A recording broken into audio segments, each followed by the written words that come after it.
We're going to be here all day. We're going to be here all day, baby. I like this kind of party.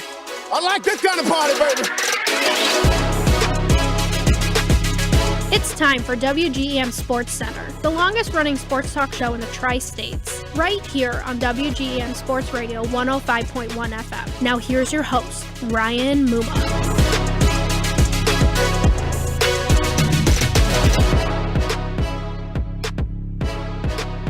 What is going on, Tri-State? You are locked in to WGEM Sports Center. That's ESPN FM 105.1, streaming live on WGEM.com. And, of course, the free, cool, and established WGEM Sports Radio mobile app. Download that thing for free on the iPhone, Android tablet. You can always listen to us live on the app. Go back and listen to anything you missed via that podcast. All right there for you for free. And yeah, as always, you're welcome. Ryan Moma here with you in the beautiful downtown. Pepsi Zero Sugar. Ooh, that's right. Crack open a Pepsi. It's no sugar, no calories, no compromise. The same iconic Pepsi flavor, just zero sugar. Look for Pepsi Zero Sugar. That's right. Wherever you shop. Ryan Moma here with you. We're also streaming live in the WGEM Smart TV app and the news app as well. Wherever you are locked into the show here today, tip my cap, and I appreciate you. We got a great one lined up here today, and you can get in on the fun. 217-610-0663 is the number to dial. We got quick hits coming up here in hour number one. We have the John Wood Community College head volleyball coach, Nick Podlowski, set to join us coming up at 7:35. We'll have spare change to wrap up our number one, and a very good spare change, if I do say so myself, because today is the day, ladies and gentlemen. Today is the day. If you're watching on the WGM Smart TV app, let's get the camera angle right here. Today is the day. You want to know why today's the day? Today's the day, ladies and gentlemen, that we get to see the NFL rivalry jerseys for the NFC North and the AFC South. They've been teased. This is the date. Today on August 25th. Today's the day. So at some point today, we are going to see what each team's NFL Nike rivalry jersey looks like. Get pumped. So I ask you the very simple question, because I know I have fans of teams in those divisions. What would you like to see as part of these rivalry uniforms? For the Vikings, for the Lions, for the Bears, for the Packers. And then, of course, if you're a fan of one of the AFC South teams, for the Colts, for the Texans, for the Titans, or for the Jacksonville Jaguars. What would you like to see as part of these rivalry uniforms? We'll talk about it. We'll have some fun with it, as we always do. But 217-610-0663 is the number to text in, the number. What do you got? Coming up in hour number two, we have the doctor, Dr. Raul Basho from the Hannibal Regional Spine Center, set to join us coming up at 8:20. He'll be joining us in studio to break it down and have some fun, as we always do. And then there's always plenty of room for discussion. Again, 217-610-0663. That's Tuesday. That is your August 25th. Again, Ryan Moma. Happy, as always, to have you, the gorgeous people, along for the crazy ride here today. All right, so I was pondering here in the office yesterday, not just about the rivalry uniforms and what, oh boy, they might look like, which I am amped about here today and just giddy for what they might look like.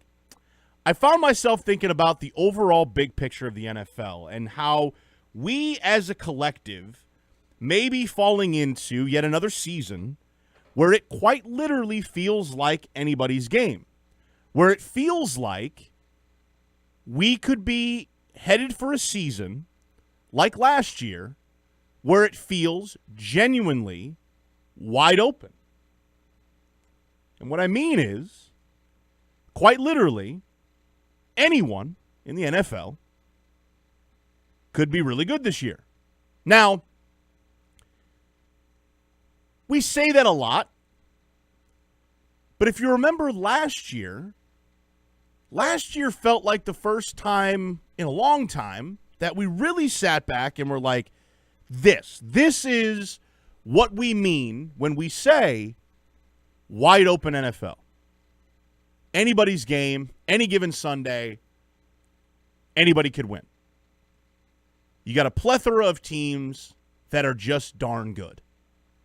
And this year feels like it could be the same. Now, we'll see what the games look like come week 1 and beyond. But heading into it, it just has that feeling yet again. So, I just asked the simple question. Does it feel like this upcoming NFL season feels like another one of those years where anyone can win, like last year? Ramble off the teams. Who do you think has a shot to win it all this year? It could be your team. It could be a rando. However you want to shake it, throw it out there. Predict it. However you want to shake it, text it in. We're just making predictions today. We're just throwing out NFL teams. It's a Tuesday. Let's do it. Is it getting hot in here, or is it just a hot topic?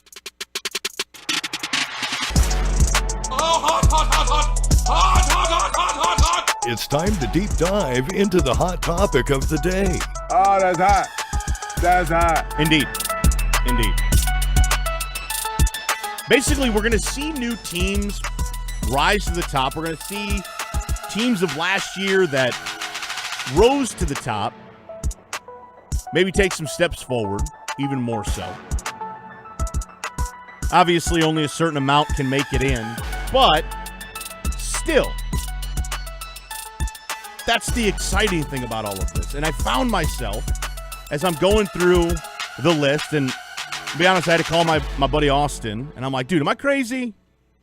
And, of course, his response was yes, but that's just any given Sunday. But regardless, I'm going through each division, and I'm like, dude, it could be this team, it could be that team. It just has that vibe to it. Now, could you be drinking the Kool-Aid, or could I be drinking the Kool-Aid of just the NFL offseason? Maybe, but last year had that vibe. And this year feels like that. And here's what I mean.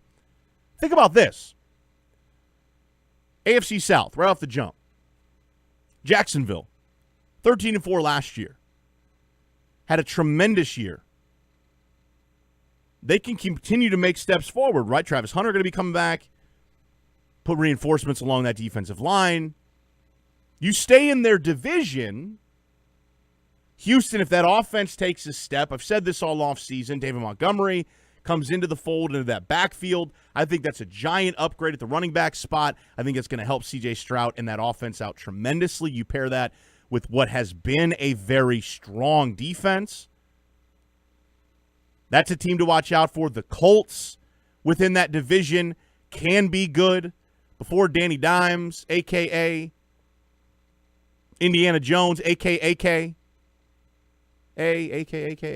or however you want to say that. Daniel Jones. He goes down with the injury. You know, they were humming. They've made moves in the form that they expect to compete within the division. But it also could go south, no pun intended, within the AFC South. They got, of course, Jonathan Taylor in the backfield. They have a coach that wants to win now. That division alone, that's just one division. That it could be anybody's division. Jacksonville's team to beat in it, rightfully so, with Houston right there. If that offense can get up to snuff, that defense is championship caliber. Oh, and then, by the way, Tennessee with a new head coach in Robert Saleh, new offensive mind in Brian Dable at the OC position, Cam Ward going into yet another year, but a new offensive coordinator, which I love the pairing. You add in some new weapons. I'm not going to sit here and say they're going to be all worldly, but I expect them to be better. Give some teams some fits. Play better in the division.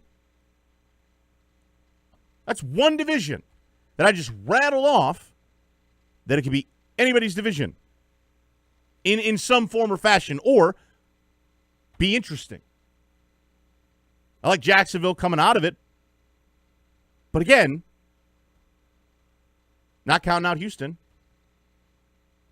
Colts are lurking. Tennessee could give you problems. That's one division. AFC West. Denver won it. Team to beat. Obviously had a huge uprising last year. Expect nothing less.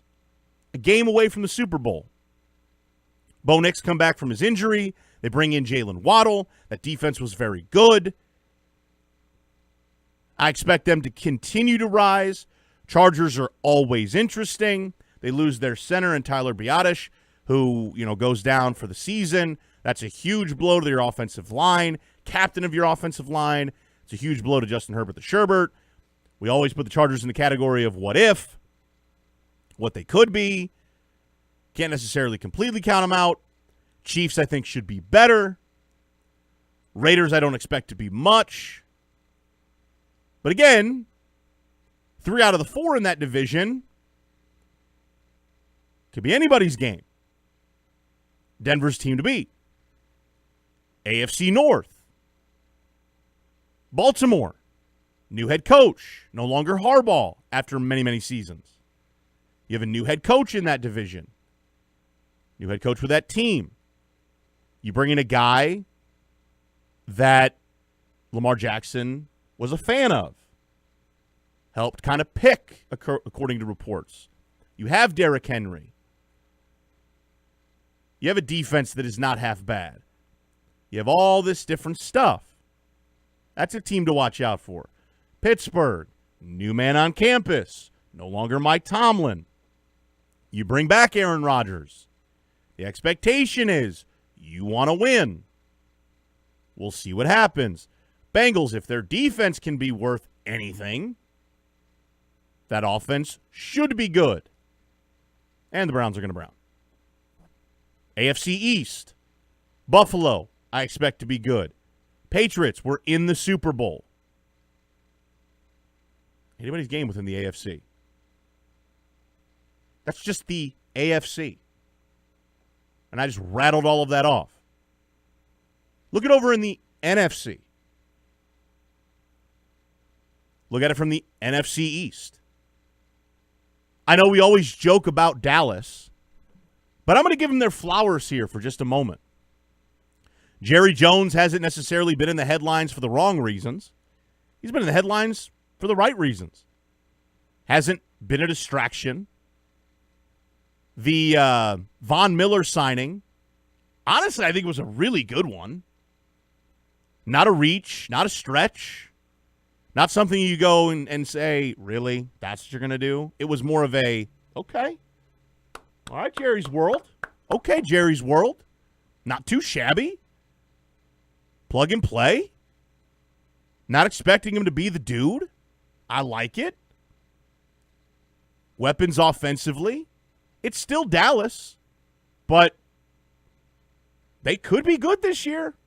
We say that a lot, but I'm going to give them their flowers at least today. Could be good this year. Philly, obviously a team you got to watch continuously. They're going to be good. Washington had a down year last year, but should be on the up and up. The Giants, not expecting them to be this grand thing, but definitely a team that you can't count out.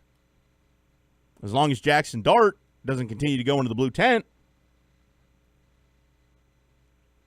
They're a team that could definitely give you problems within that division and within the NFC overall. So to me, could be an interesting NFC East. NFC North. Bears obviously have to continue what they did last year. A lot of young talent. Said this all before. Nothing that I haven't already said on this program. Obviously, the defense has some questions in the secondary. How's the defensive line going to shake up? Defensive end. But offensively, promising. Looked really good last year. Can you continue that? The Packers look really good. Can they get it done in the postseason? But are going to be good. They got talent defensively, offensively. They're going to win games. There's no question. Detroit, got to watch out for them. Their window is now.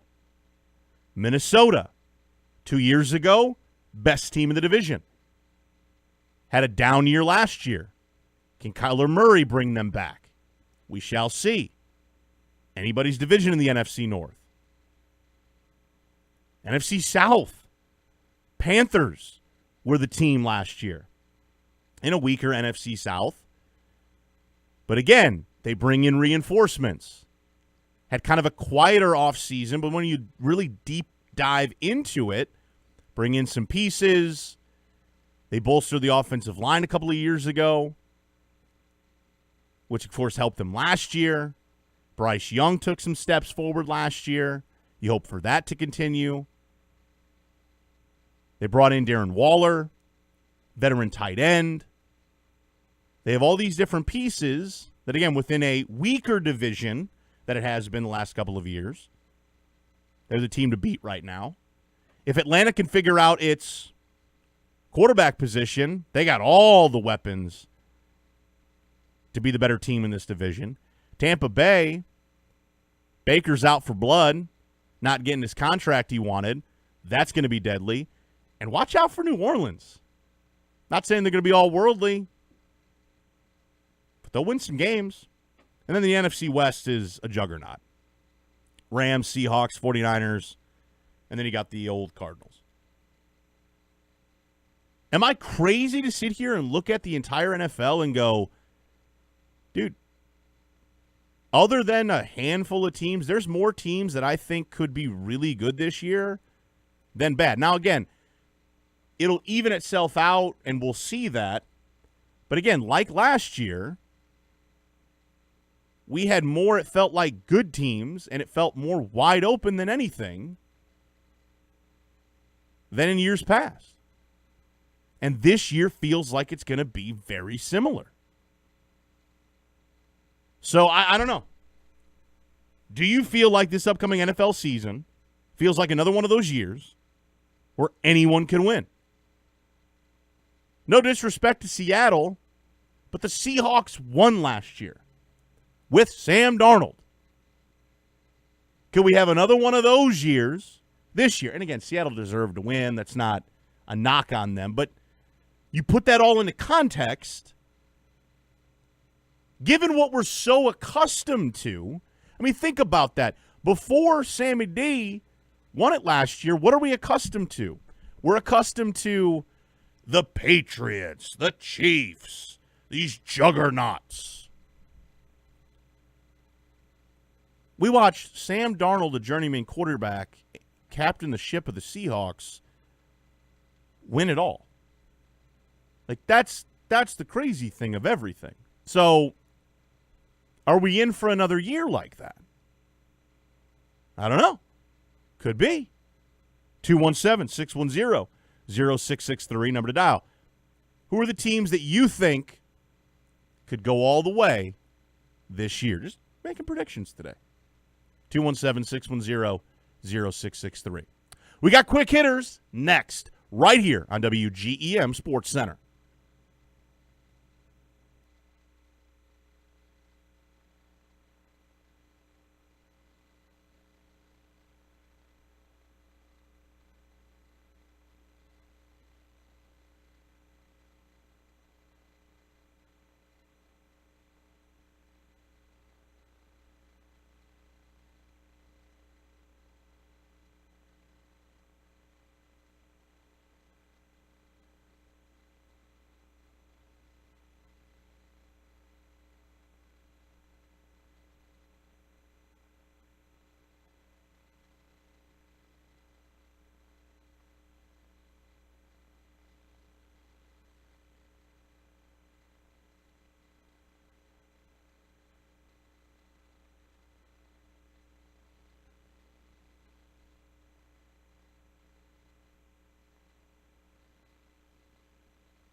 We're back here on WGMSC. Ryan Moma here with you. Beautiful downtown Pepsi Zero Sugar Studios. Appreciate you guys coming along for the crazy ride here today. I'm pumped today. NFL rivalry jerseys come out today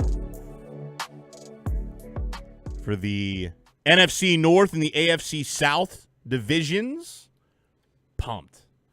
What do you want to see on these jerseys if you're a fan of any of those teams in those divisions? Those are the divisions that get those jerseys this season. What do you want to see as part of those uniforms? We'll talk about them as the show goes on here today, but I'm so ecstatic. So pumped. All right, ladies and gents, we're also talking, of course, does it feel like another one of those seasons where just kind of feels wide open this year? I mean, just anybody's game in the NFL. Kind of feels like it. Kind of feels like it. We'll continue that conversation as well. Right now, it's time for a little quick hit. Let's do it.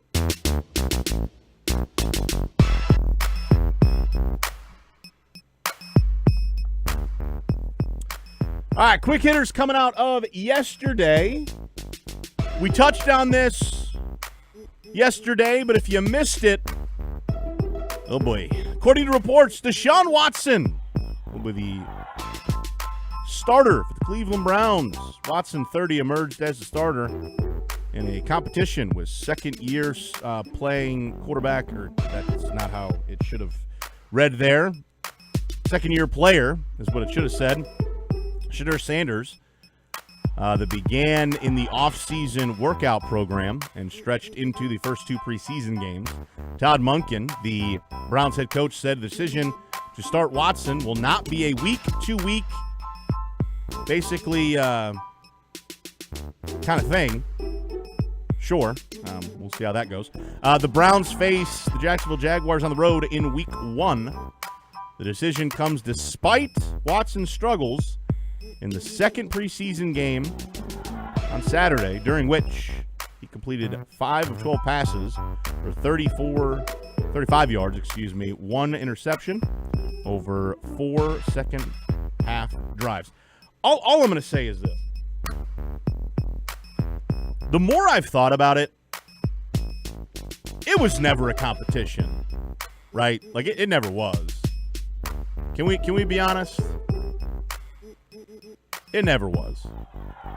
At the end of the day, they were always going to start Deshaun Watson, right? That's what they were going to do. Like, this was never a competition. I've said this already. I think dumb decision. I don't like it. His comments post-game of the second preseason game were ridiculous. He then apologized yesterday, and good on him for doing that. But should have never been said in the first place. His comments towards the fans. But it was never a competition. Because and it's not like I was religiously watching Browns preseason games, but anyone with eyeballs and looking at the stats and looking at the play can tell you that there really wasn't a difference between he and Shedeur. Like, it was very similar. And a lot of these things usually go to, all right, if it's similar like that, we're going to go with the younger guy. But instead it was, we're going with a vet. And so they paid him a bunch of money. They're going with Deshaun Watson. And the rest is history. And so now we just sit back and we watch. And also, I think it's worth mentioning their first 2 games are on the road. And given, of course, the backlash with fans that, have booed Deshaun Watson at home, depending on how he does in these 2 road games, if he doesn't do well, third week is at home, maybe we see Shedeur take over. So we'll see. I don't know. I've said this before. I'll say it again. I don't love the decision. I think it's a dumb one. But I digress, and we move on. Unfortunate news coming out of Chargers camp. According to reports, the LA Chargers have placed center Tyler Biadasz on season-ending injured reserve, which means that the offensive lineman will be out the entirety of the 2026 season. The injury occurred in the Chargers' joint practice with the 49ers earlier this past week, where a defensive lineman hit Biadasz's knee in an awkward position. And following that, Biadasz was carted off the field. In free agency, the Chargers signed Biadasz to a 3-year, $30 million contract to become the new starting center. One of the main reasons LA signed Biadasz was his consistency as far as his health goes, and also because his 2025 performance was great and was significantly much better than other options basically at that position for them to go that route and sign Biadasz. This is a tough blow to that offensive line. I mean, there's no other way to shake it. The captain of that offensive line is the center, and to lose that guy, especially at this point in the offseason, as you're gearing up for the regular season, you never want to see a guy get hurt. Look, we put a lot on Justin Herbert the Sherbert, to take those steps forward, to be better, so on and so forth. To lose a center like that, your running mate in that regard, that's a tough one. To lose the anchor. Ooh. When I saw this, I was like, man, that's significant. Those that know. To lose your center, that's tough. That's a tough blow. And to lose Biadasz, oof, not good at all. How about a little trade action? According to reports, the New England Patriots are reportedly trading wide receiver Kayshon Boutte to the Houston Texans for safety Jalen Reed and a draft pick. The deal comes in the wake of Houston receiver Jaden Higgins suffering a season-ending ACL tear. The Higgins injury was a bad one to the roster, so getting Boutte is a solid addition, in my opinion, to kind of help that receiver group for Houston. He's been really good for the Pats the last couple of seasons, 500-yard receiving seasons, but now that the Pats brought in A.J. Brown, you probably expect his receptions to go down a little bit. Now goes to Houston, probably get a little bit more touches in that regard in Houston. So, plus he's young at 24 years old. I think an overall solid addition for the Houston Texans as Kayshon Boutte heads to the Houston Texans. Nonetheless, that's what you got. Quick hitters. 217-610-0663 is the number to dial. Text into the show. Give me your thoughts, whatever you got. Coming up next, we got Nick Podlowski, the John Wood Community College head volleyball coach, going to join us on the other side. Keep it locked and loaded right here on WGEM Sports Center.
We are back here on WGEMSC. Ryan Muma here with you. Beautiful downtown Pepsi Zero Sugar Studios. Appreciate you guys coming along for the ride here today. If you guys got any thoughts, you can always hit me up, 217-610-0663, number to dial.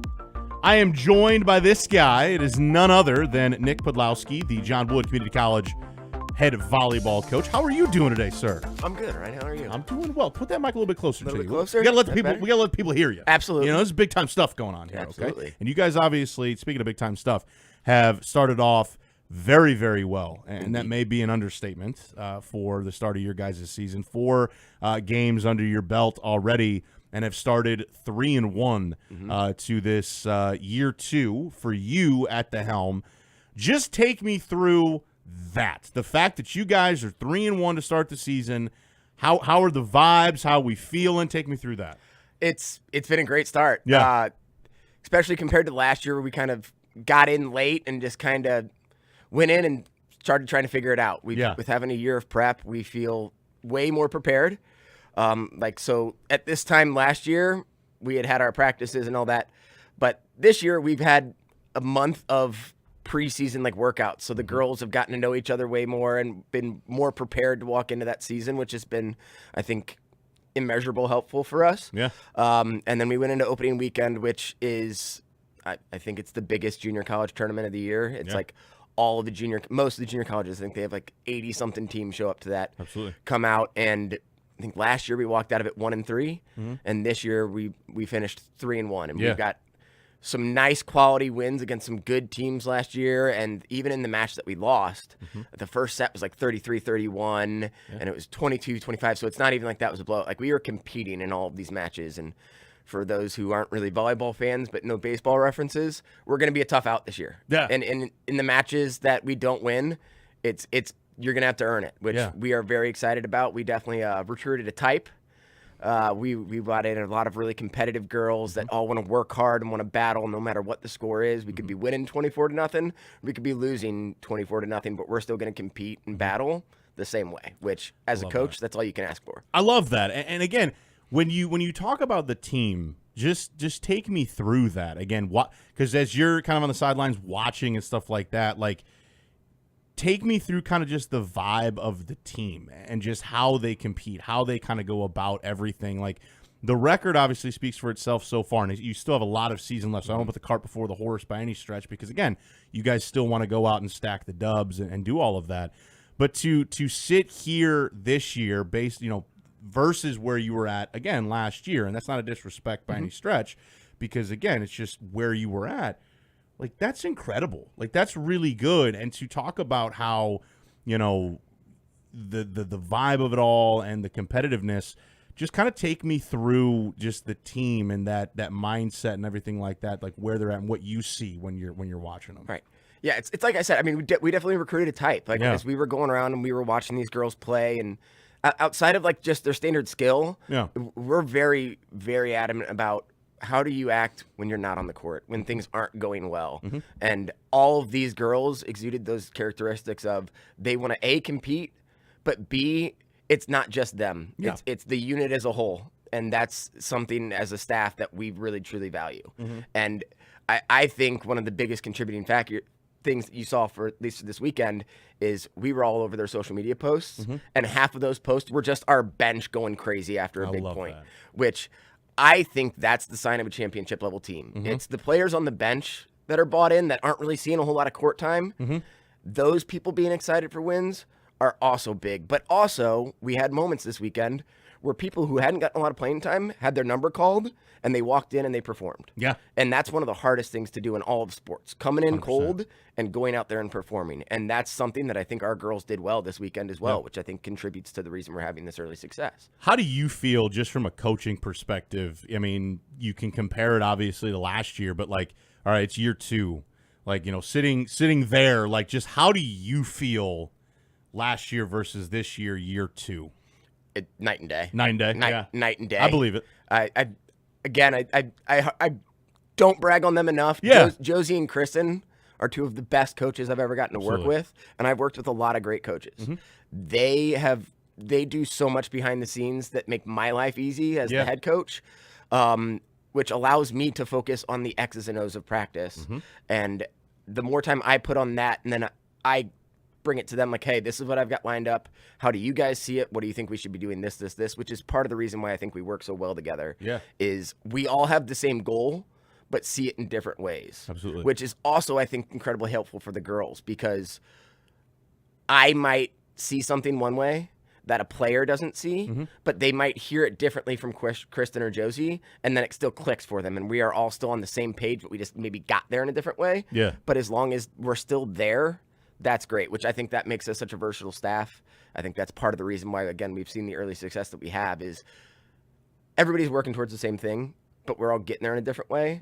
But there's always an outlet and somebody you can go to make sure that you feel heard, you feel seen, and that everything is going well. I like that. Again, we are chatted up, of course, with Nick Podlowski, the John Wood Community College head volleyball coach, right here in studio, talking with him. When you look at, again, we've looked at the big picture, of the team and the vibe. Talk about it from an individual standpoint. Who are some of those, girls that have really stood out in your eyes? I'm sure you could literally name off the entire roster, which I'm here for that because, again, they all deserve it. But who are some of those girls that have really stood out so far this season alone, just in your eyes? I'd be doing a disservice to them to not mention them, but our core four, our sophomores that are coming back, Abby Bunch, Ayanna Douglas, Belle Canor, and Lydia Peters. Those four have been such an instrumental part, again, to our success is they went through the hardships of last year. Like, I think at one point we went a month without a win. So those four really kind of went through the ringer last year, and that's a tough thing to go through. And you can tell just in their attitudes and how they conduct themselves and the leaders that they've become on this roster, they're going to refuse to allow the season that we had last year to ever happen to them again. Whether it's John Wood or beyond, they've learned so many valuable lessons, and their leadership this year has been so incredible. Like, they've all played some sort of part in helping these new girls learn what we're trying to do here and how it needs to be done. But yeah, so obviously Ayanna Douglas is going to be a big attacker for us. She was, I think, top 5 in the country last year for kills, not just Division II, like all of junior college. So she was great. And an incoming freshman this year, even Bracken Camp, came from QND. She's going to be a nice factor in that. She's going to be a nice piece to add along with Ayanna, to where they can't just go out and camp on Ayanna. They're going to have to respect Eva as an attacker as well. We saw it this weekend. She was very effective, hit 300 in a big win against Wallace State. So she's going to be a nice contributor. One of my favorites on the team this year, I'm calling her my RMJ situation, Katie Peter. I love it. She got cut from volleyball in high school but didn't quit. Kept playing club volleyball, kept getting her skills going, and I think she is going to have one of the most deceptive good years on our team. She's, I hope, doesn't really get overshadowed by the kills and everything like that from everybody else, but I think she's going to be a big-time contributor for us, and it's going to play a big role in our offense. I'd be dismissed to not talk about Abby Bunch as well. Her defense and just overall steadiness out there is such a relaxing thing for this team to kind of know that even if we don't have our best stuff, she's got our back. She's going to keep us afloat until we can get our legs under us. I love it. And then our setters, Madeline Sullivan and Corinne Robinson. Madeline's going to be a ball fire all year. She's my kind of player. She's the one that doesn't matter if it's a tight game or a low game. She's bringing the energy, and she won't have a voice the next day. I love it. And so she's setting for us in the back, and she's attacking in the front, so she's going to be incredibly versatile for us. And Corinne is Mrs. Consistent. She's similar to Abby, where if things get chaotic, you can trust that she's going to be calm. She's going to put up a hittable ball. She's going to keep us rolling. So I love that. Again, Lydia is going to be great for us in the middle. We also added Charlie Gerleman, who's going to be a sophomore, so we'll unfortunately only have her for a year. But was a softball player, played volleyball, was like, would like to get back into volleyball, and she's been a great addition for us. So I love that. I love very solid in all positions, and there's a few other girls that are going to play roles for us this year, and it's honestly top to bottom. There's at any point anybody on that bench or that aren't getting time could see the court, and it's incredibly nice as a staff. I believe it. Going last year where we had girls hurt and only having 8 at that point, and there's no changes we can make. So now it's like, all right, you're struggling. We've got people who can step up and play that spot versus I know it's not going well, but we kind of got to just figure it out. The ability to make changes and everything like that, I think, is going to be a nice adjustment for him. Absolutely. And again, the record so far, again, so far only a couple of games, speaks for itself. But obviously a lot of season, left. Last thing before I let you go, and I love the time and I appreciate it as always. What are your thoughts on kind of the upcoming schedule? Obviously, you have a game, coming up tomorrow. What are your thoughts on kind of the next couple of games coming up? Yeah, so we open up conference play tomorrow. We head out to Lewis and Clark. I didn't realize when we came in, I knew the level of competition was going to be high, but Heartland is in our conference. They won the national championship. Parkland took 5th. So our conference schedule is incredibly difficult. Oh, absolutely. So even if they would have, let's say a down year, it's still going to be an incredibly tough battle. All these conference games are going to be absolute slugfest every time we step out there. Yeah. So we're prepared to go to battle, though. Like I said, this team wants to work hard. They're ready to have the energy and do what it takes to win. Mm-hmm.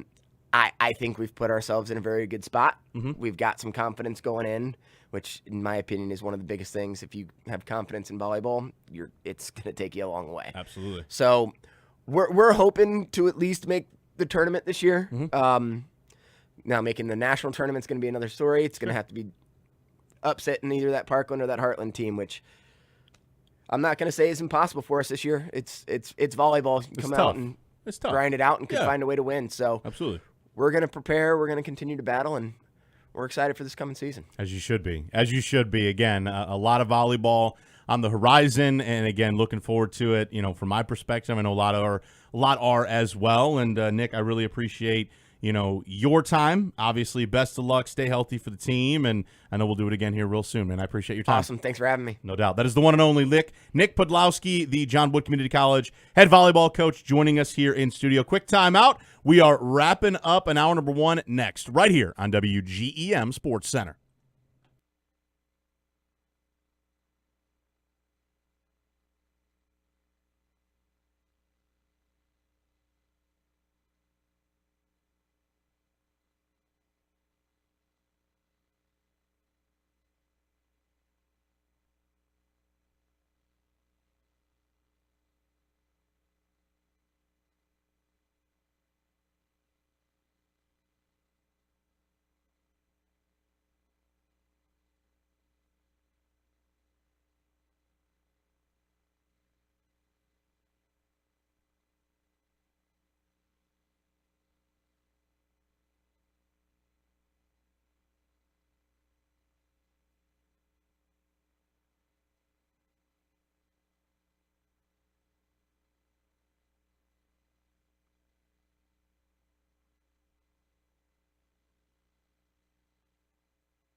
We're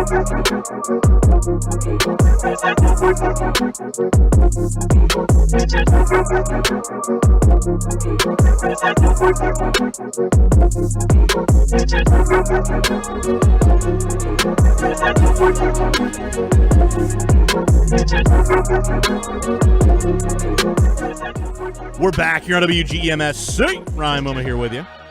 Beautiful downtown Pepsi Zero Sugar Studios.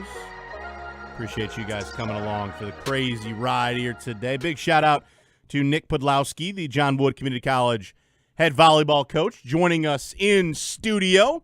Breaking down, of course, their solid start to the season thus far, 3-1.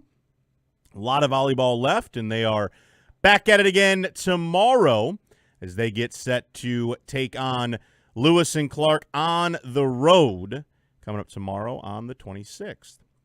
All right, so we're going to get back into the hot topic, talking about, of course, does it feel like this upcoming NFL season feels like another one of those years where anyone could win, kind of like last year? I'm going to be honest with you, it's not Friday, but kind of does. We'll get back into that, but I do have a bit of spare change. Spare change! What do you hope to see from these NFL rivalry uniforms that are dropping today? And, of course, Spare Change is brought to you by Megan Huff with American Family Insurance, helping you insure carefully, dream fearlessly. Give her a call today at 573-985-3900, and that, of course, is in New London, Missouri. So we've known about this, or at least I have, for a while. If you haven't, hi, how are you? Welcome, good morning. NFL Nike rivalry uniforms. We got uniforms last year from two of the divisions. Now this year we get the NFC North and AFC South Nike rivalry uniforms. And so with that, I ask, what do you want to see? So if you are a fan of the Vikings, Packers, Bears, Lions, or you are a fan of one of the AFC South teams, the Colts, Texans, Titans, Jags, what do you want to see from your team's rivalry uniforms? 217-610-0663 is the number to dial. Let's see here. Thought I had a text. My apologies. What do you want to see out of their rivalry uniforms? So with that, I got to start, of course, with my Bears, right? Because that's off the cuff here. If I don't see, I'm going to be straight up with you guys. If I don't see the Chicago Bear head on the side of the helmet, it's a disservice. It's a disservice. I don't want them. Obviously, I'll come around to it and all that stuff, and we'll discuss. But off the jump, if I don't see the Chicago Bear head, the Bear head logo on the side of the helmet, I will be very upset. They could be whatever color they want to be. I don't care. I need to see the Bear head on the side of the helmet. After that, then we'll talk. But I got to see that. That's first and foremost. After that, I am one that would like to see an all-white jersey. Now, I don't think it'll be that, because the tees that they've put out there seems very dark. Very dark and sinister. Now, they could be throwing us all off. Very dark and sinister. Talking about, of course, the whole, could be very all black with the orange pop. Because the way they kind of did the whole, tease was like there was a dude in a hood. Dark, sinister, coming out on October 25th. Not October. What am I talking about? August 25th. Coming out on August 25th. So, that probably is, but Bear head on the side of the helmet needs to happen. As I know I have Packers fans that listen, I'm curious, what did theirs look like for the tees? Let's see. Did they do one? Did they do a possible reveal on the 25th? They do something cool? Not seeing anything. Not seeing anything. All right, let me see if I can look it up here. I should have looked this up before.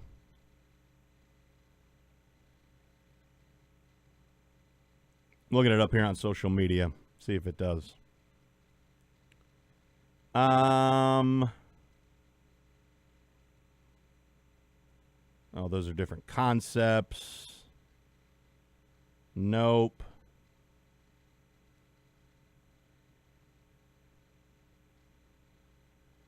Okay, so all they said was, they just said coming soon.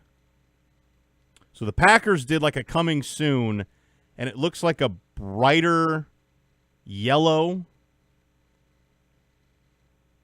It looks like a brighter yellow kind of vibe, like a throwback kind of look. And it says, Nike reposted it, says blink and you'll miss it. So again, maybe like a brighter kind of yellow kind of vibe to the throwback kind of look to it. I don't know. Okay. All right. Maybe going to the Packers of old. Okay. All right. I'd like to know what Packers Nation would like to see. See, here's my thing. And this is what I'll say, and I know we're up against it here. So I am of, and I've talked jerseys with my buddy Austin. Like, make these cool. You know what I mean? Like, this is your moment to, like, really go all out.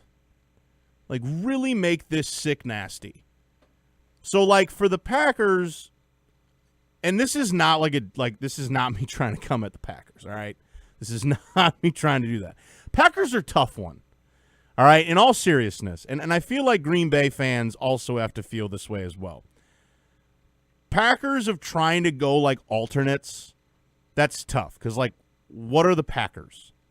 So, like, trying to come with an alternate, that's tough. As far as, like, the Bears, you're thinking, like, a bear. It's like the bear claw or the bear head or something cool like that. The Lions, like, let's put, like, a cool lion, head on the side of the helmet. Let's put the claw marks on the jerseys. Let's do something crazy. Vikings, like, let's put like the Vikings yellow braids draped down the jersey, the horns. I mean, I know they have them now, but let's really get intricate with them on the helmets. You talk about the AFC, or what's the division? The AFC South, the Colts. Like, let's get crazy with like a horse kind of going across the helmet. Let's go, Stampede or something like that across the helmet. With the Texans, like, let's get really nuts with like a Texan horn or something like that. Houston, bring back the Flames. I think you lost me there. The Jacksonville Jaguars, like a Jaguar. Let's go nuts. Like, I just think there's so much you can do with like making these sick nasty that I want to see. Like, you've had time to develop these. You've had time to really think about it. Like, make these cool. Make these like worthwhile. Because at the end of the day, like, I want to see them look really cool on screen and for me to watch and all that jazz. But, like, also, I want the fan gear to look really sick, too. Because I want to buy it. So, make the hoodie look sick. Make the T-shirts look cool. Because I want to spend my hard-earned money on it. Or something like that. Or ask for it for Christmas or something crazy. But regardless, what do you want to see and what do you hope to see out of these NFL rivalry uniforms that are dropping today for the NFC North and the AFC South? We'll talk about that and more coming up in hour number 2. So do yourself a favor. Keep it locked and loaded. This is WGEM Sports Center.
We're going to be here all day. We're going to be here all day, baby. I like this kind of party. I like this kind of party, baby. Oh, hey there. We're back for hour number 2 of WGEM SportsCenter with your host, Ryan Muma.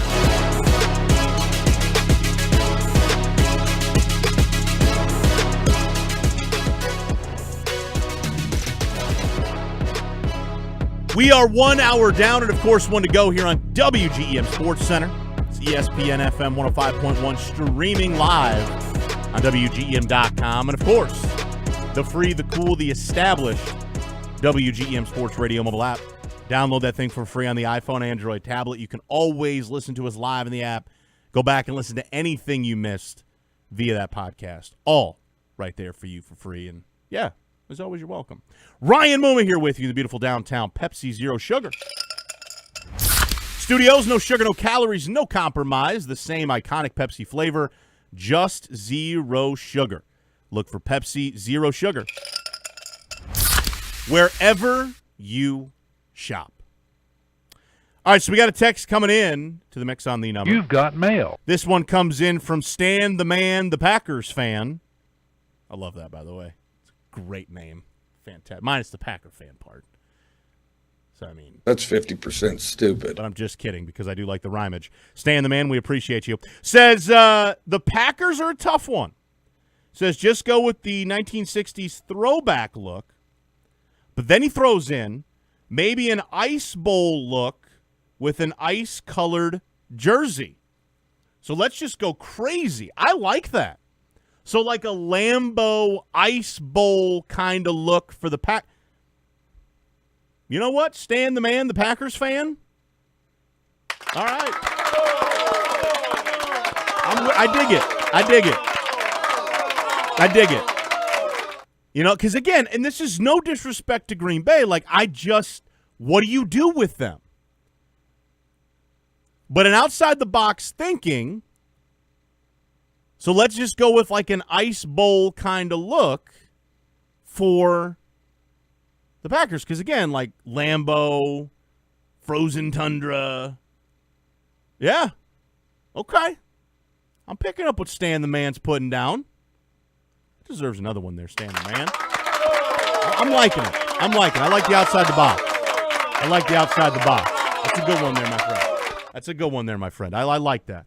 Again, the new Nike rivalry jerseys come out today, and I ask you, what do you hope to see from the NFL rivalry uniforms for the teams in the NFC North and the AFC South today? No wrong answers. What do you want to see? 217-610-0663 is the number to dial. All right, let's get back into the hot topic. Does it feel like this upcoming NFL season feels like another one of those years, like last year, where anyone could win? Last year, it was wide open. We always say the phrase, hey, any given Sunday. Where like last year was literally that. Does this year feel like that again? Kind of does. Let's talk about it. Is it getting hot in here, or is it just the hot topic?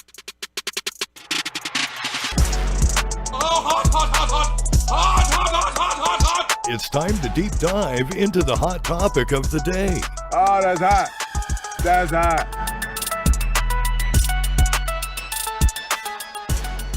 That indeed. Hot, sometimes it's spicy. You never know how the conversation goes. It just goes. So last year we had it where, and again, the Seahawks deserve to win. That's not me saying that, but I mean, let's face the facts here. I mean, the reality is we've become so accustomed to, it's the Patriots dynasty, it's the Chiefs dynasty, it's these juggernaut teams at the top, it's always these top teams, and so on and so forth. Where last year it was like you had all these rising teams that just came out of nowhere and was fresh meat and fresh blood, and it felt great to watch. It was new. It was exciting. At least for me, it was. I don't know how you felt. It felt good for me. But this year kind of feels similar. Or at the very least, those teams that were on the rise, I feel like can continue to do their thing. Real quick, I got one coming in from Big Stick. The jokes continue. You've got mail. Basically just says, the Indiana Bears. That's 50% stupid. Stop it. Knock that off. Basically just created a Bears jersey with an Indiana across this chest. Stop it. It's not going to be the alternate. Stop that right now. But it does. It feels like the teams from last year that, were on the rise will continue. And also just when you look around the NFL, any given Sunday. I'm sitting at my desk yesterday, and I found myself just pondering this and going, who could win? And as I'm going through division by division, I'm like, oh, that team could? Oh, that team got better. Why not that team? Well, wait a minute. Why not that team? Whoa, this team? Yeah. Oh, that team? To the point where I had to call my buddy Austin. Shout out my boy. And I'm like, all right, man, am I crazy? And he's like, yes. And I'm like, okay, well, that, yes. But, okay, am I crazy? Let me tell you why. Love my bro. And he's like, no, actually, that's fair. Think about this. In the AFC, I'm just going to rattle off teams that could literally go and win it. The Bills could win it all. Patriots could win it all. If the Bengals' defense is worth a darn, why couldn't the Bengals? Steelers? Ravens? Colts? Houston, if their offense, I love the David Montgomery pickup. Jacksonville? Chargers? Chiefs? Broncos? Now, are there caveats in there? Sure. Am I stretching a little bit? Maybe. Where am I stretching? Well, the Steelers will start there. Aaron Rodgers getting up there in age. That's the hope anyways. It's Super Bowl or bust. But they got some weapons. I'm gonna play the positive side, right? That's what we're gonna do today. Bengals, their defense has kind of been lackluster. Not kind of been, it has been. Colts, they were really good to start. Daniel Jones, kind of, he gets hurt. They fall off. Can he get back to that? But again, they're a team that has set themselves up and made moves to which they want to compete. And then the Chargers they're the Chargers. They want to be so bad. The Chargers, you know what the Chargers remind me of? The Chargers are like the little brother, right? The Chargers are like the little brother that your parents tell you, don't forget Jimmy. Bring Jimmy with you to go play. Mom, but seriously, dude, we're going to go, hang out. And, do we have to bring him? Bring your little brother. It would be really nice if you brought him along. Yeah, Mom said. And you, have to bring him. You have to bring little bro. Because we constantly put the Chargers, in the mix. And then it's by postseason time, it's oh, we forget about them. And then you get home and you're like, so what did you do with Big Brother? Oh, they just kind of they just did their own thing. I was just kind of there. Make sure you bring your little brother. Make sure you let him tag along. But, Mom, seriously, it's with all my friends. You bring Jimmy with. You let him play. And it's quite ironic that their head coach is Jim Harbaugh. I didn't mean for that to happen, but that just kind of worked out. But you catch the drift. They're like a little brother you got to bring along everywhere. But again, it could be. But you rattle those off, and those are teams that, they could. NFC. Eagles. Cowboys. Packers. Vikings. Vikings maybe. Depends on how Kyler Murray and if he can see over the offensive line. The Bears. The Lions. Panthers were, on the come up last year. Baker's out for blood for a new contract. If the Falcons figure out their quarterback position, they got the weapons. And in the West, you got the Rams, Seahawks, and 49ers. Giants could give you some issues. I'm not saying they're going to be a playoff contender, but give you some problems. Washington should be better this year. Saints could give you some issues. Not going to be a playoff team, in my opinion. I don't think they will be, but could give you some problems.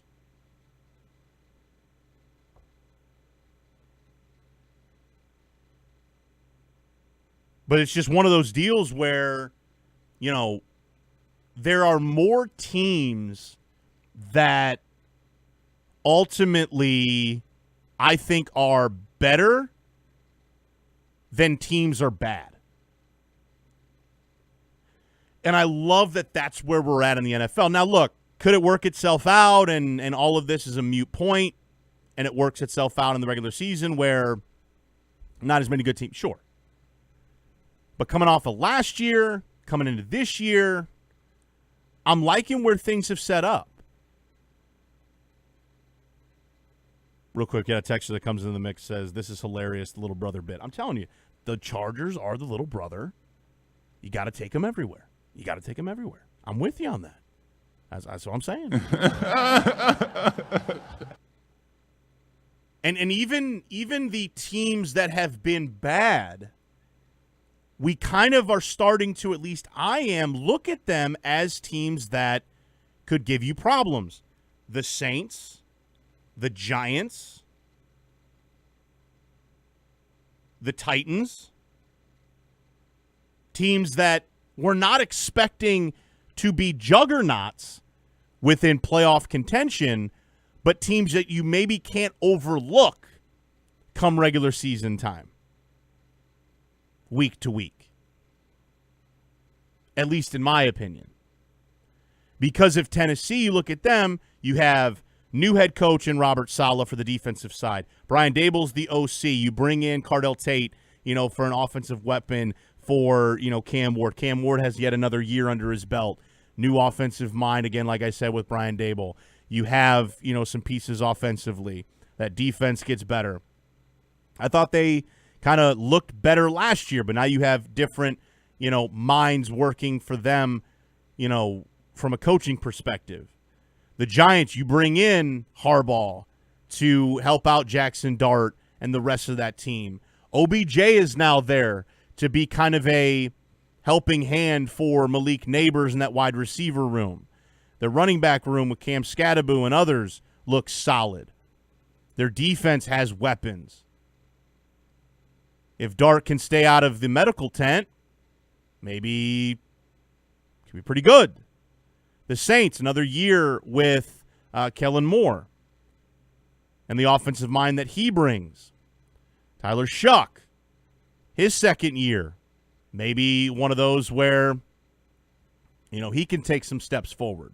Again, some things to like. Travis Etienne is now part of that running back room with the Saints. Alvin Kamara takes a pay cut to stick around. He's on, obviously, he's a little banged up, but I like the Travis Etienne signing with New Orleans. I don't know. There's more positive than negatives, in my opinion, within the NFL right now this offseason with these NFL teams. That's just me. 217-610-0663, number to dial. Quick timeout. The doctor is set to join us next, right here on WGEM SportsCenter.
the doctor? You know him, you love him. It's the doctor, Dr. Basho with the Hannibal Regional Spine Center.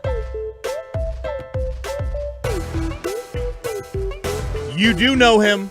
You do love him. It is the doctor. We're back here on WGEMSC. Ryan Muma here with you in the beautiful downtown Pepsi Zero Sugar Studios. And it is time for us to head on out to the McCleary Law Hotline and chat it up with the man himself, Dr. Raul Basho from the Hannibal Regional Spine Center. Dr. B, what's going on, my friend? How are you?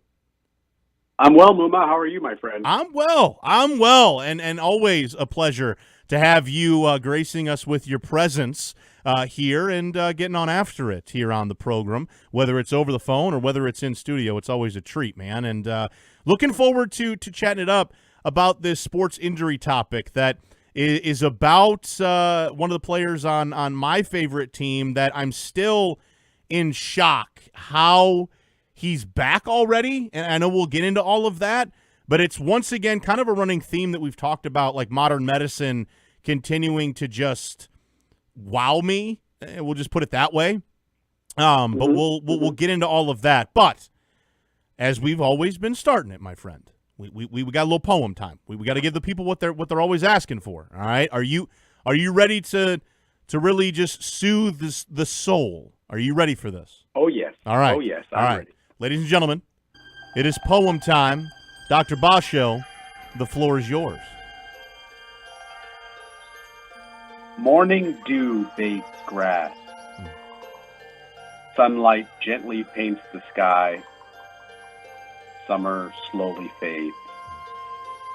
Title is End of Summer. Oh. Soulful. Very soulful. brings a tear to your eye, Dr. Basho. Brings a tear. I remember being sad when I saw those school buses firing up when I was little.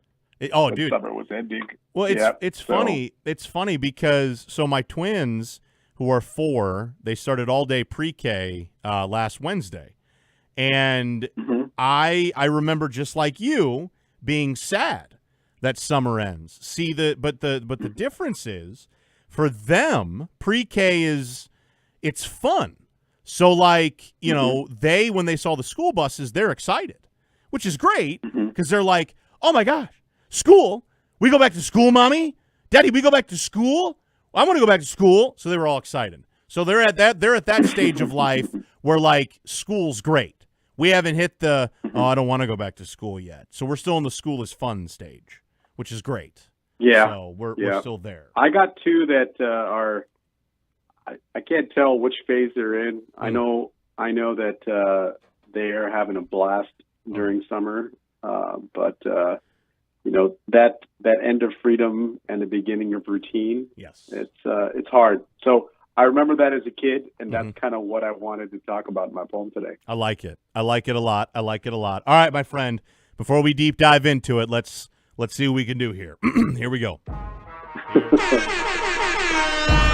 Son, where'd you find this? DJ Mike Drop Muma. Pop, pop, pop. Ew, you got that morning dew? It bathed in that grass. Sunlight gently paints that sky.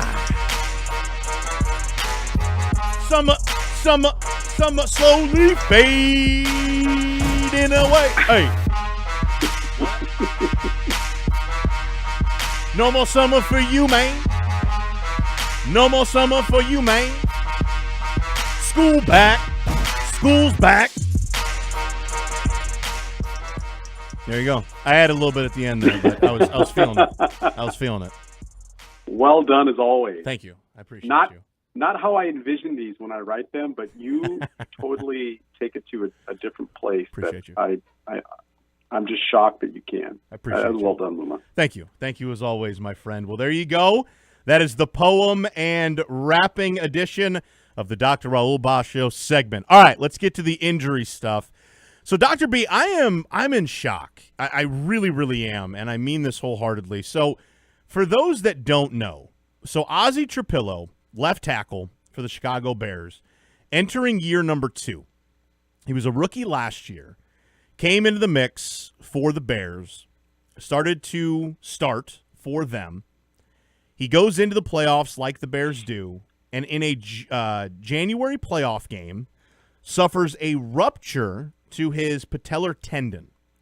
And with this injury, was expected to miss basically the entirety of this upcoming season. And then as this offseason has gone on, going through his rehab and everything like that, he all of a sudden, I think it was 2 weeks ago, was cleared. Is now, last I checked, back at practice, and according to reports, could be ready to go to start the season week 1. Just a couple of months since suffering this injury that, again, was supposed to sideline him for the entire season. Dr. Basho, what? Like, how? But before you even answer that, though, what exactly is a ruptured patellar tendon? For those that don't know, what exactly was Ozzie Trapillo dealing with? Let's just start there. Okay, so what is he dealing with? Let's get into that first. Patellar tendon, that is a critical part of the knee's ability to extend. So when you straighten your leg or extend your knee, there's multiple things going on. You're contracting your thigh muscle, which is your quadricep, and that pulls on the quadriceps tendon, which attaches to the top of your kneecap. And then the top of your kneecap, as that moves, it connects to your shin bone with your patellar tendon, which inserts onto the shin bone. So all of those things have to be in continuity and work together for us to make a simple motion of extending our knee. When the patellar tendon completely ruptures, that connection allowing your thigh muscle to extend the knee is mechanically disrupted. So you basically lose the ability to actively straighten your knee. And for an offensive tackle, I think I looked up what Trapillo's listed at. He's about your size, man. He's right. 6'8", 310 pounds. Right, exactly, yes. Yeah. So this guy's just a monster. Right. And you got to think about an offensive tackle coming out of his stance. He's got to explosively extend that knee while, Nick Bosa is trying to drive him backwards. So that repaired patellar tendon is right in the middle of all of these competing force transmissions. And why is this 7-month timeline so impressive? It's not just that you're trying to get the tendon to heal the bone or repair the rupture. After the surgery, I mean, you have to think about it. You really haven't been able to straighten your knee for a long time. You haven't been able to fire that quadricep like you typically do. So there's going to be significant atrophy of his quadricep, his thigh muscle. And then he's got to sequentially recover knee motion, quadricep strength, eccentric control, explosive movements, lateral movements. He's got to develop that confidence in that knee all over again. And, the Bears have said they feel good about where he's at right now, but they're trying to rebuild that confidence in his knee through football activity and padded practices.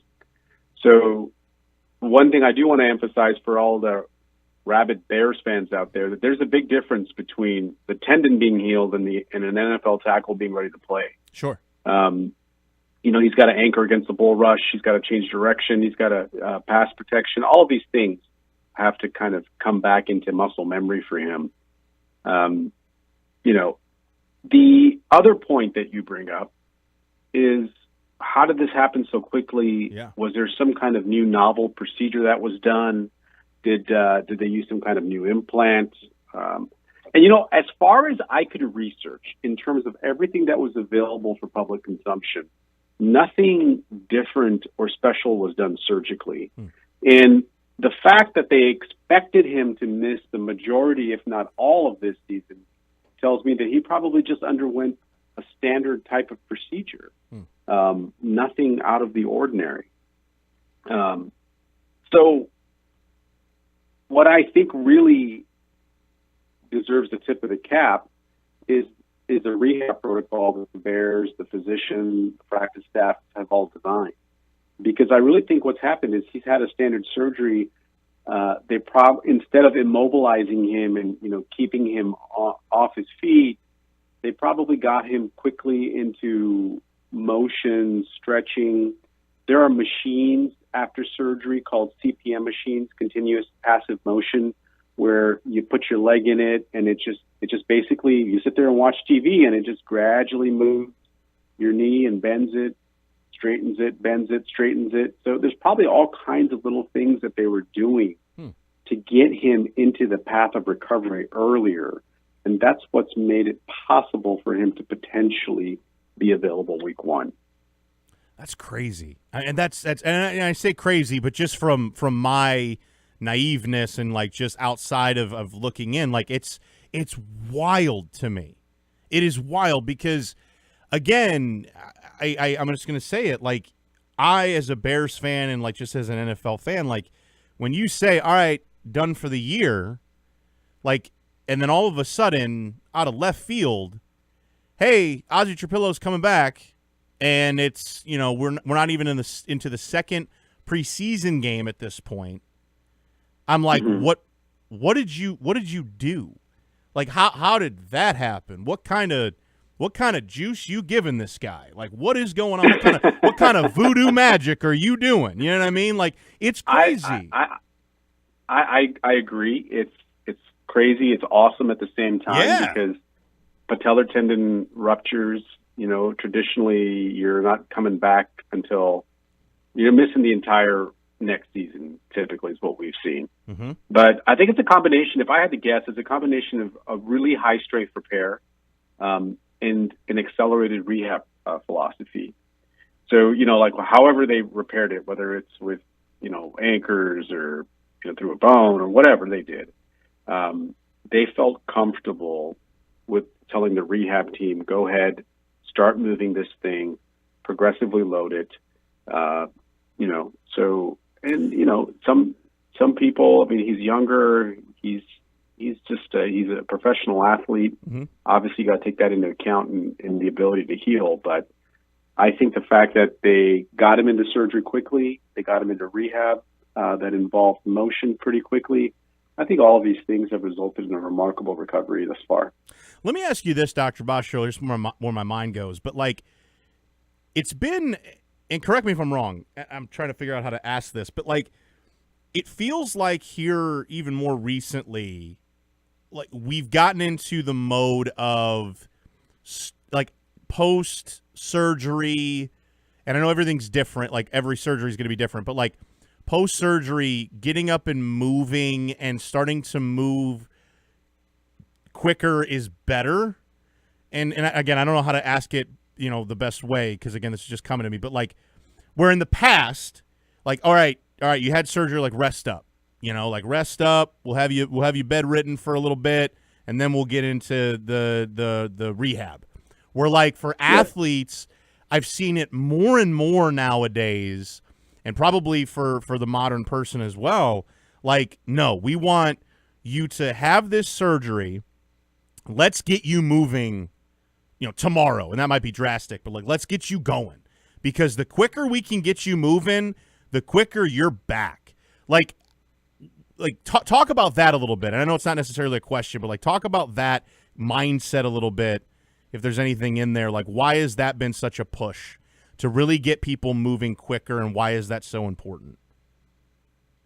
I think that general trend towards motion earlier after procedures has been in the works for, the last 2 to 3 decades. Okay. Where before we have not had the confidence in our repairs, what was available to us to repair tendons and to repair bones. Mm-hmm.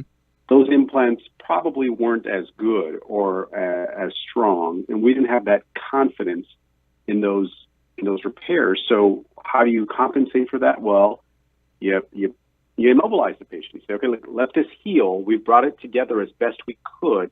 Let it heal, let it knit, and then we're going to start moving you. Now, what that resulted in was atrophy of muscles that are designed to move. So you've got weakness in the joint when you're trying to rehab the joint. And what we found was as the repairs have gotten stronger, we can get these people moving quicker, and then you're losing less muscle, you're losing less of your stabilizers, and it just basically you're decreasing the trauma that the entire procedure places on your joint or your body. Gotcha. And so we've seen that in spine surgery where you have better results when you're up and walking the day of surgery. Cases that we would keep people in the hospital for 3-4 days in the past, well, we're sending some of those people home now on the same day. Mm-hmm. And people are in their own beds, their own environments. They're not having to be in a hospital. So that whole trend towards earlier motion, minimally invasive surgery, same-day surgery, all of those are tied together. And it's clear that these outcomes are just better. And, you and I talk about them because we see them in athletes, but I see them every day in the general public here. I can only imagine, my friend. And look, I love it. I tip the cap to you guys as doctors. It's no joke because and I love how you said that last point.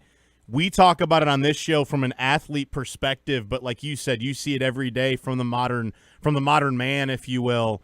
And what you guys are doing in modern medicine is unmatched. And to see a guy like Ozzy Trapillo come back as quickly as he is, you see it every day from the modern man come back as quickly as they are from different surgeries, obviously specifically for you with the back surgeries and the spine and things like that. But like you see it from your colleagues and things like that come back as quickly as they are. And it is a huge tip of the cap to modern medicine and what you guys continue to do and be innovative. And Dr. Basho, I appreciate you so much taking the time, breaking it down. We'll do it again in 2 weeks. And crazy enough, we'll have actual football, regular season we'll be talking about and getting after it, my friend. I know, it's right upon us. I'm telling you. It's going to be awesome. Australia, baby. Come on. Niners, Rams. That's right. You going? You got your ticket? You going out there, bud? I'll be watching it on Netflix. Ah, there he is. There he is. I thought you'd be on the sideline. That's your day job, right? You out there. I wish. Sideline, right. I exactly. wish. Well, dude, enjoy it, as I know we all will, and we'll talk again here soon, man. I appreciate you.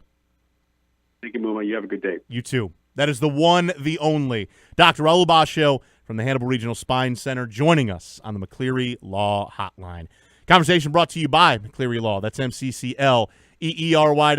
If you've suffered a personal injury in Illinois, Missouri, or Iowa, Dan is your man. Give Dan McCleary a call today at 2178-I'm-HURT or 5736-I'm-HURT. All right, quick timeout. Let's wrap up the show next, right here on WGEM Sports Center.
We're back here on WGEM Sports Center.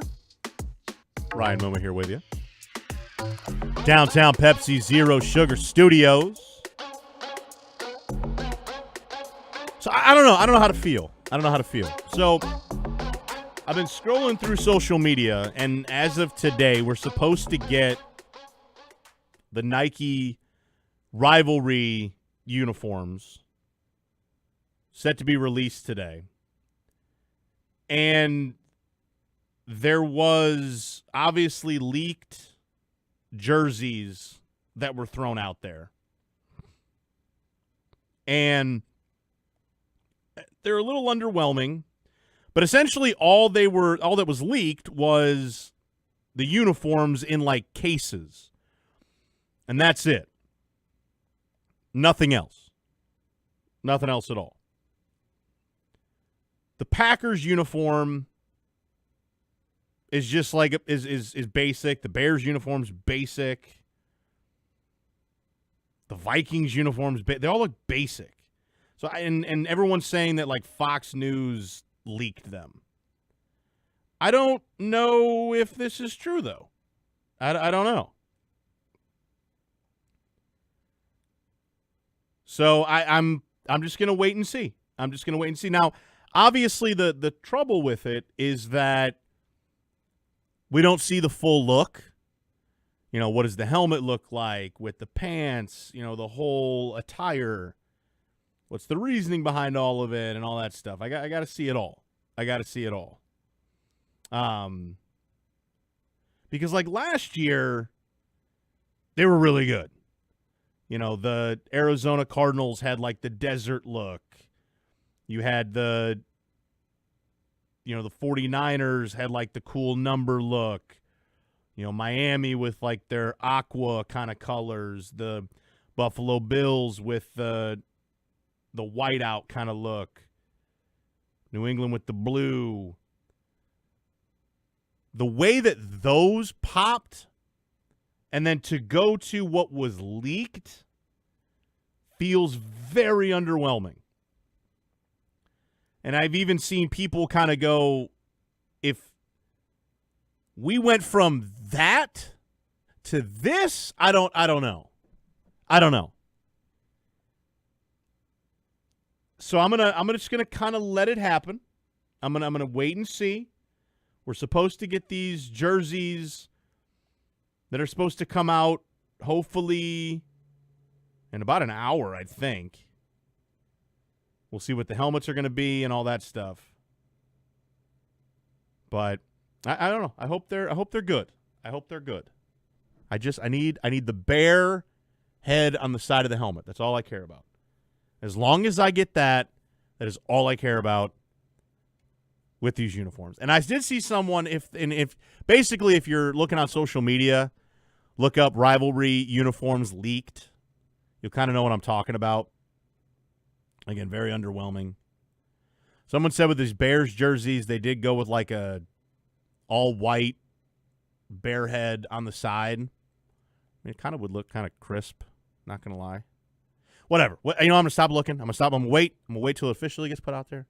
I'm not going to do it to myself. I'm just going to let it be. 217-610-0663. Number to dial. We're going to let it go. Put a nice pretty little bow in the conversation here today.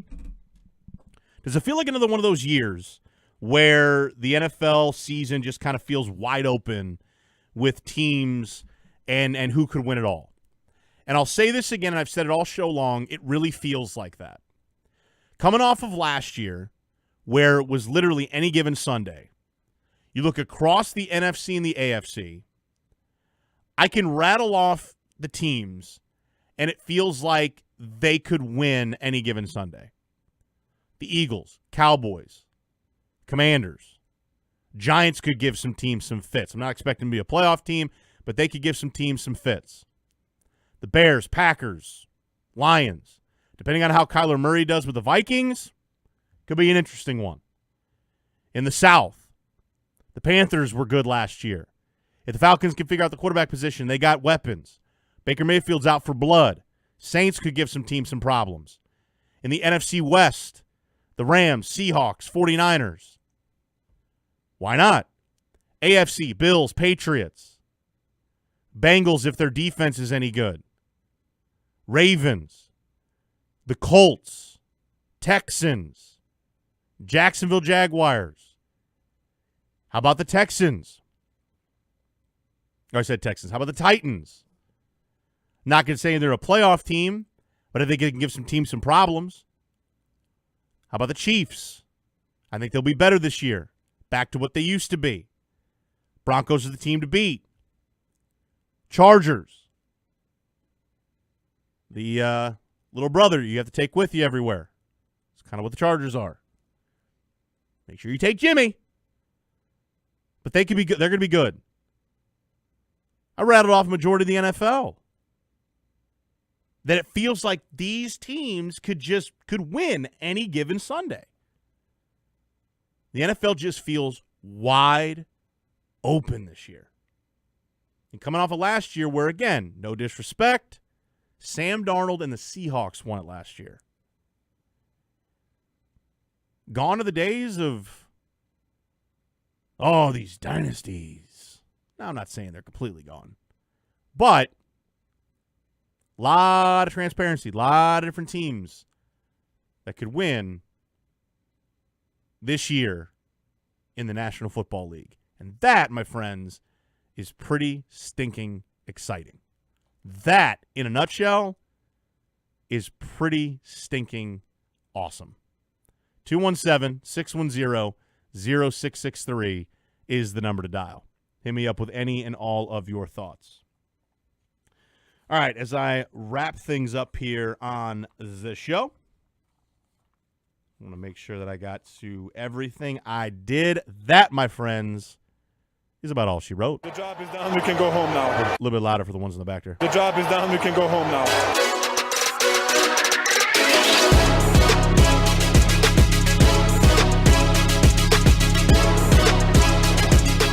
Appreciate you guys coming along for the ride here today. Back at it again tomorrow on a Hump Day Wednesday.